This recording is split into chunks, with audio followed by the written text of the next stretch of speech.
Would you like to introduce yourself to the camera?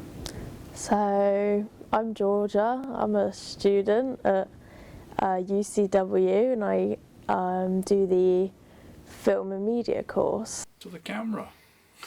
Hello camera, I'm Stuart Gamble. My name is Harley Rockridge. I'm a student here at the college. My name is Star Davey. I'm doing film and media degree at Loxton. What are your hobbies and interests?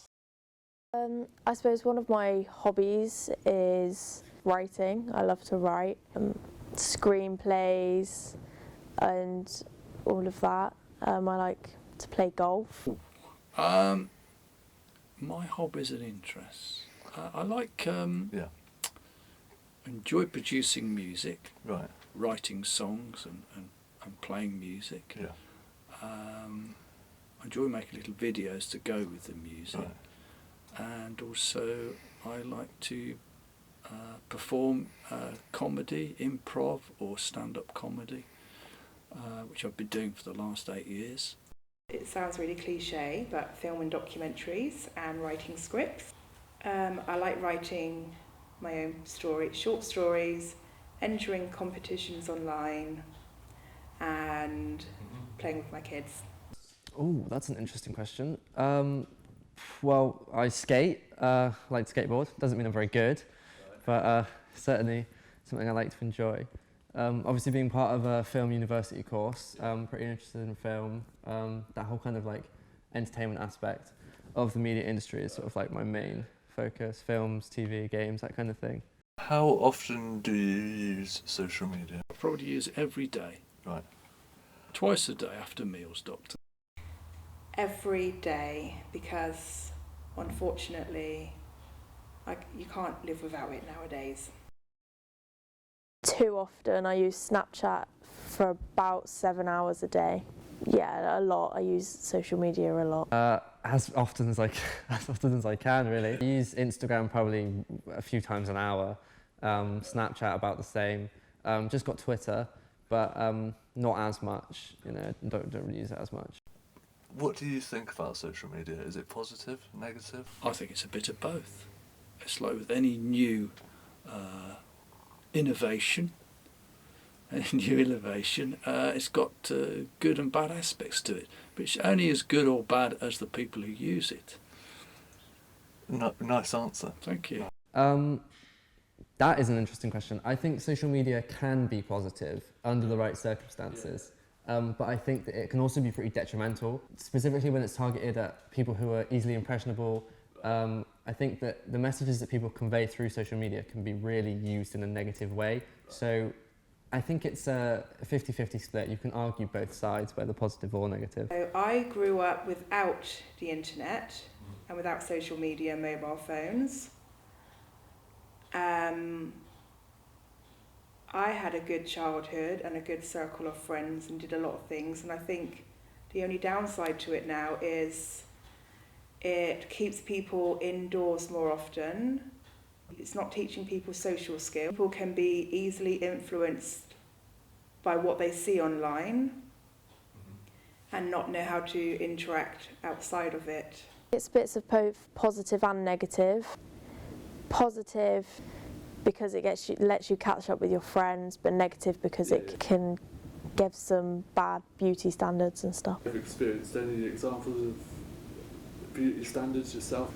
Any instance where it's like harmful or dangerous? Yeah, definitely. Like you see these big celebrities and their Photoshop bodies, and it makes you quite upset. What does love mean to you? Oh, what does love mean to me? Oh, love. Love rules the world. It rules every emotion that there is.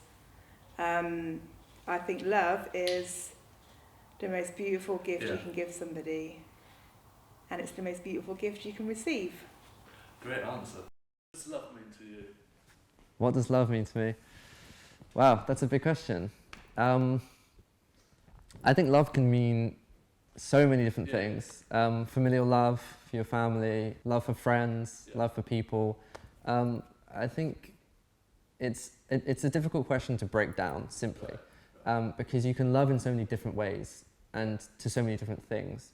You know, I mean, you can't compare the love you feel towards a partner, to a dog, to your favourite sandwich. You know, to me, it's a feeling that permeates through me and the people that I interact with. Oh, well, that's been bothering philosophers for years and years, hasn't it, really? What does it love to mean to me? Yeah. Well, in different things with different people, Right. in different relationships, I guess. The love I have for my family is probably different to have to my friends. I don't know, because I have a hard time feeling it. How does love feel to you? For me personally, love it's a difficult emotion to express. As a feeling, it's quite indescribable. I think the simplest way to break love down is just to clarify it as a feeling.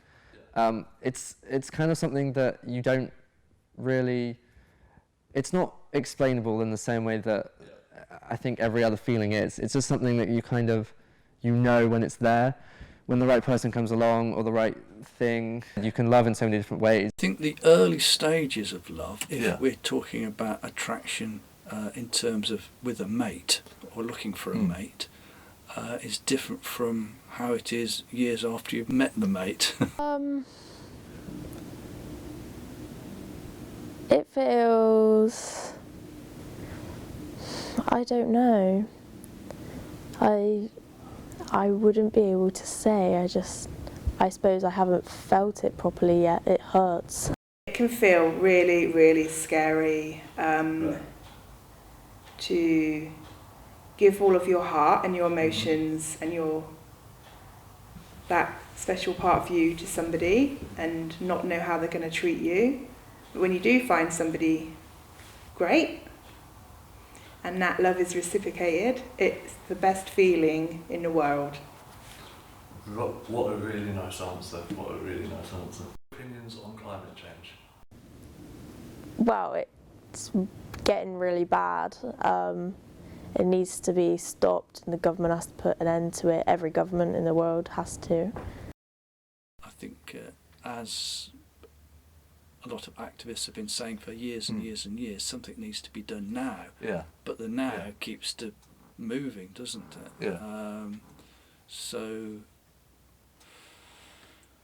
I think, yes, something does need to be done now. And I think, obviously, some change can happen on an individual, but also change has to happen with big companies and governments agreeing to do something that can affect climate change. That is where social media comes in positive, because you can get your opinions and your concerns out there worldwide. You need the media and the news to get your point across.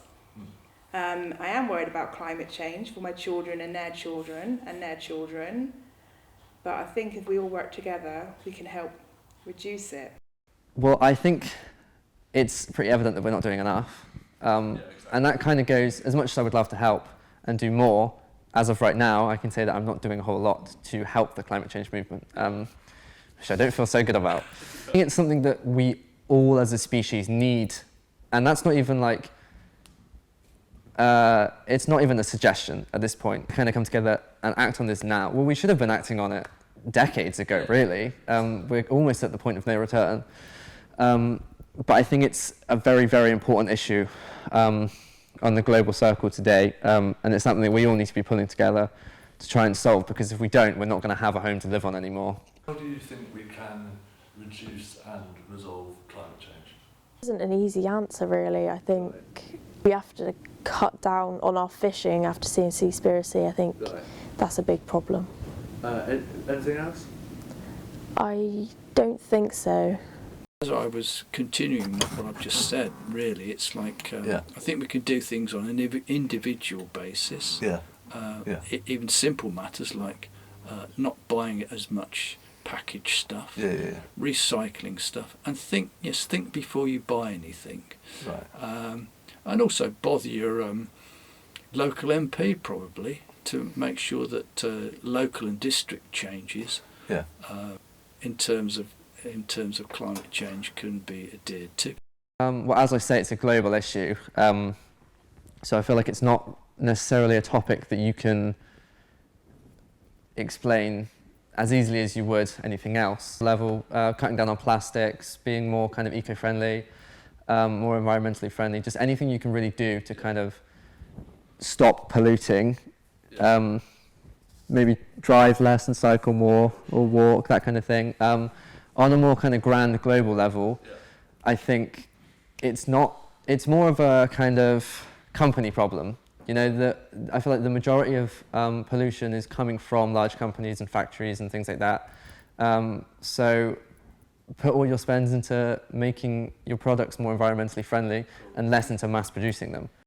I think we can reduce climate change by getting the younger generation involved and having lessons in schools, primary schools, secondary schools, college, to help them become aware of it, because it's going to be affecting their life. And finally, what are your typical viewing habits in terms of TV and streaming platforms? As in like TV? Yeah. And like online. I don't know, I watch a lot of Netflix, Right. BBC iPlayer, all of them type of things. How many hours a day, if any, do you spend on Netflix? A day, only about an hour, I'd say, average. You mentioned the BBC iPlayer. How many times a day you watch it for? Well, about the same as Netflix, maybe about an hour average over the week, if I average it out. I guess I'm quite traditional in the sense of I tend to like to watch what's produced by the BBC, because I think they probably produce world-class programmes. Yeah. I do occasionally watch things on YouTube and Facebook and things like that, but the quality is often, obviously it's not up to a professional standard, so it can be a bit hit and miss whether there's anything entertaining on there.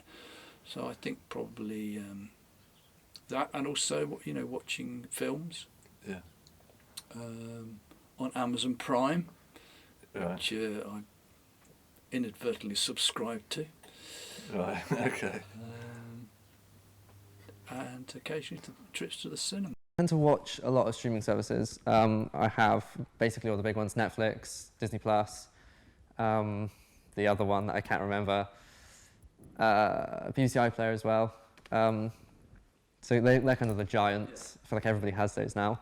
I don't really watch TV anymore, like network or anything like that.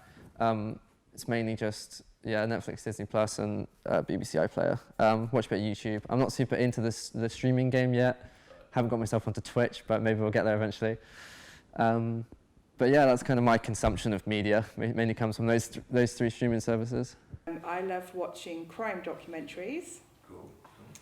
I love all genres of films. Nice. And I'm really interested in wildlife documentaries. Cool. Do you have any favourite films?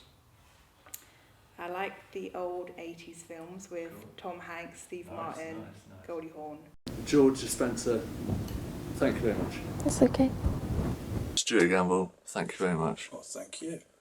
Harley Bridgman, thank you very much. You're very welcome. Pleasure. Star Davey, thank you very much. Thank you.